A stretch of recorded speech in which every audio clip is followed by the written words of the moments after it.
Seeking an escape from the city's relentless noise, Ryan found it in an old, incredibly isolated farmhouse. Miles of empty fields. Absolute silence. The property was listed at a remarkably cheap price, but the transaction felt off.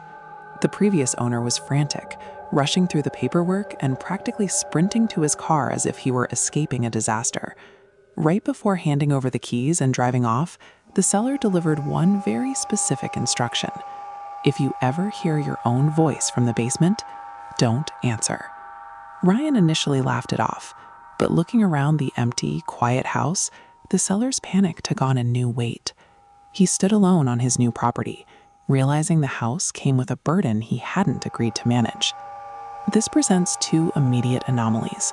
We have to understand why a threat would use mimicry as its primary tool, and why the victim's own response serves as the trigger. Usually, a deed transfer involves the acquisition of property rights. Here, the transaction functioned more like a transfer of custody, turning a homeowner into an unwitting prison warden. To understand the threat, we have to look at how it hunts. In nature, ambush predators use acoustic lures to draw prey directly into striking distance without expending energy. This entity employs a highly specialized tactic known as cognitive mimicry. Instead of projecting a generic cry for help, it replicates the exact pitch, cadence, and timbre of the victim's own voice. This flowchart illustrates why that specific sound is so dangerous.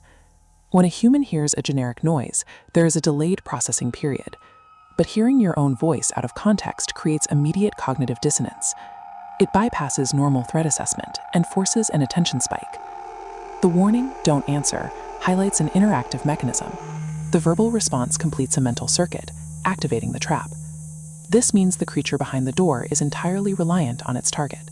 It lacks the ability to breach the barrier on its own, depending completely on human curiosity and engagement to break its containment. By reflecting the victim's identity back at them, the basement entity exploits basic human psychology to lure its prey exactly where it wants them. The psychological threat is only half the story. The physical environment holding this creature reveals the scale of the danger as we descend into the basement. Down the stairs, the space looks completely ordinary at first. Bare concrete walls, a few rusty storage shelves.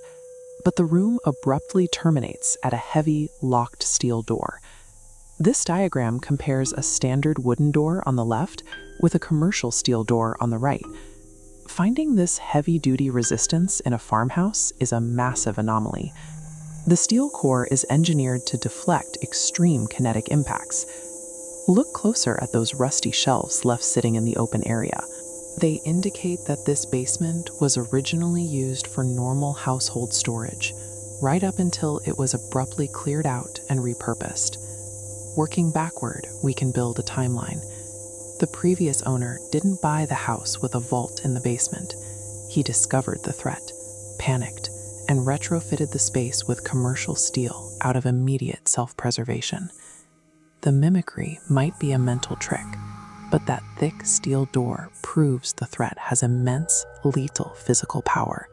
It required extreme structural engineering just to hold it back. Now, Ryan sits alone in his perfectly quiet house. The isolation he wanted is exactly what leaves him completely vulnerable, as he finally understands the true burden he purchased. The previous owner never solved the mystery. He never defeated the entity. He simply bolted a thick piece of metal over the problem, signed a piece of paper, and legally fled the premises. But there is a fatal flaw in his makeshift containment strategy. The heavy steel door is effective at trapping a physical body, but it does nothing to stop sound.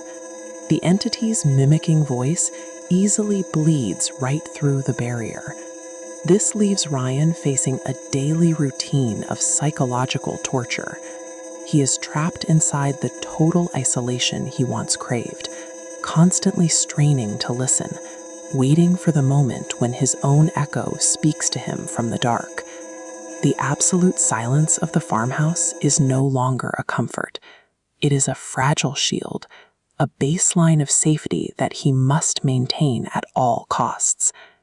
The situation rests on the fragility of human restraint.